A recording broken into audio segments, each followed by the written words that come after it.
Halo teman-teman semua, salam sejahtera dan salam sehat buat kita semua. Perkenalkan, nama saya Aliman. Saya merupakan mahasiswa akuntansi di Universitas Gadjah Mada, Yogyakarta. Hari ini, saya akan membahas mengenai satu topik. Topik yang mungkin seringkali dipikirkan oleh teman-teman sekalian. Kenapa sih kita bisa merasa takut terhadap sesuatu? Pernah nggak teman-teman merasa takut kepada sesuatu? Nah, untuk menguji, teman-teman takut nggak sama ini? Nah, ini salah satu ras terkuat nih di bumi selain kucing oranye. Pasti di antara beberapa kalian yang nonton ini ada yang takut nih sama yang ini. Bayangin aja, tiba-tiba makhluk ini berada di depan kamar kalian sekarang, dan dia tiba-tiba terbang masuk gitu. Pasti ada beberapa di antara kalian sampai teriak-teriak minta tolong tuh. Lalu, bagaimana dengan yang ini? Kalau yang ini pasti takut ya, apalagi kalau tiba-tiba didatangi gitu pas tengah malam. Nah, pasti semua orang itu pernah takut terhadap sesuatu, apapun itu. Namun uniknya, salah satu ketakutan terbesar manusia adalah berbicara di hadapan umum. Bahkan berdasarkan survei yang dilakukan oleh Chapman University, sekitar 29,5% dari warga Amerika Serikat memilih public speaking sebagai ketakutan nomor satu mereka. Bahkan persentase itu mengalahkan persentase ketakutan akan banjir bandang, badai besar, upaya pembunuhan, atau bahkan kematian. Ini bukan fakta yang mencengangkan, bukan? Bagaimana bisa kita sedemikian takut terhadap public speaking daripada hal-hal yang berbahaya gitu, seperti upaya pembunuhan? Jadi seolah-olah kita lebih memilih untuk mati gitu ya, daripada berbicara di hadapan umum. Sebenarnya rasa takut itu merupakan hal yang wajar dalam emosi setiap manusia. Dan biasanya setiap orang memiliki pemicu yang berbeda-beda. Namun, ya apabila rasa takut itu sudah mencapai titik yang berlebihan, di mana teman-teman sampai merasa sangat cemas, ya atau takut terhadap hal itu, sampai ya merasa mual, pusing, ya atau sesak nafas gitu ya. Itu mungkin pertanda teman-teman sudah terjebak dengan yang namanya fobia.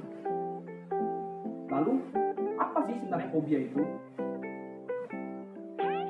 Jadi, fobia adalah perasaan takut berlebihan terhadap suatu objek atau situasi tertentu, padahal sebenarnya hal itu tidaklah berbahaya.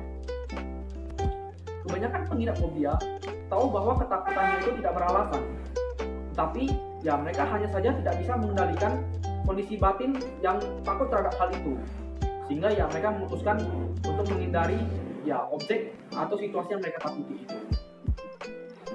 Hal inilah yang membedakan fobia dengan ketakutan biasa.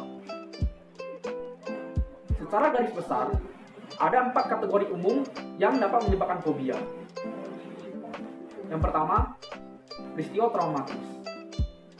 Contohnya, dulu kita pernah naik pesawat dan kita mengalami turbulensi ketika naik pesawat itu. Pada situasi seperti itu, tentu kita merasa cemas karena kita khawatir apakah pesawat itu akan jatuh atau meledak gitu kan. Karena akibat pengalaman yang kurang mengenakan itu, kita jadi merasa takut terhadap hal itu, dan hal itu menjadi kenangan yang buruk dalam pikiran kita. Alhasil yaitu memicu fobia dalam diri kita, sehingga kita enggan untuk naik pesawat lagi. Peristiwa-peristiwa traumatis lain ya seperti misalnya tenggelam, atau ya digigit hewan, atau ya pernah terjebak dalam lift, itu juga bisa dapat menyebabkan fobia. Yang kedua, faktor lingkungan.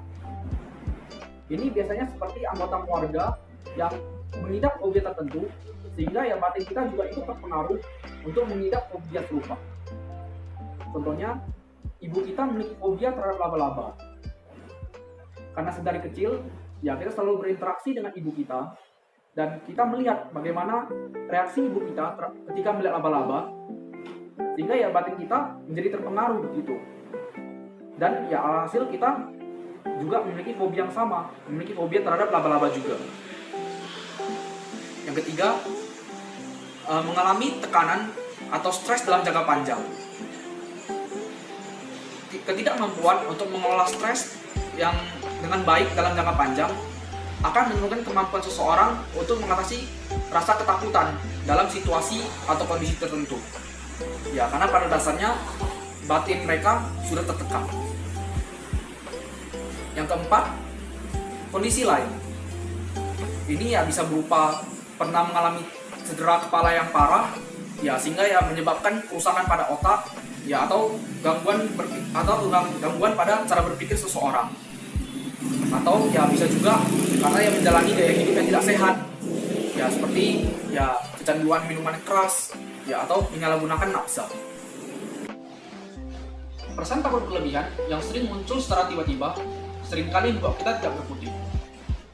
Kita mungkin bingung harus buat apa, hingga perasaan ini akan berhenti untuk menghantui. Untuk mengatasi fobia yang kita alami, pertolongan pertama yang dapat kita lakukan adalah mengalihkan perhatian. Ketika sedang dilanda oleh rasa takut, kita tidak mungkin bisa berpikir jernih. Oleh karena itu, hal pertama yang dapat kita lakukan adalah beristirahat dan meluangkan waktu sejenak untuk sekadar menenangkan diri. Kita juga bisa menjamkan mata dan memikirkan hal-hal positif yang bisa membuat kita merasa tenang dan rileks. Seperti ya kenangan manis di masa lampau, atau membayangkan ya sedang berjalan berdua di pantai yang indah bersama pasangan. Pasangan sendiri ya, jangan malah selingkuh pula. Selain itu, kita juga bisa menceritakan perasaan takut kita kepada orang-orang terdekat. Karena secara psikologis, menceritakan perasaan takut kepada orang lain dapat membantu kita dalam menghilangkan perasaan takut tersebut. Dan yang terpenting pula, hadapilah ketakutan itu selangkah demi selangkah. Menghindari pemicu yang buat kita takut hanya akan semakin membuat kita merasa ketakutan. Dengan demikian, hadapilah pemicu tersebut. Janganlah merasa takut. Karena seringkali pikiran-pikiran negatif yang kita khawatirkan atau takutkan seringkali benar-benar tidak terjadi dalam kehidupan kita. Oleh karena itu, ya jangan merasa takut. Jika rasa takut ini tak kunjung reda atau justru semakin parah, mintalah bantuan kepada dokter atau psikiater agar bisa mendapatkan penanganan medis yang tepat. Janganlah merasa malu atau takut untuk meminta bantuan medis, karena it's okay not to be okay. Tidak perlu memikirkan komentar-komentar jahat yang keluar dari mulut orang lain.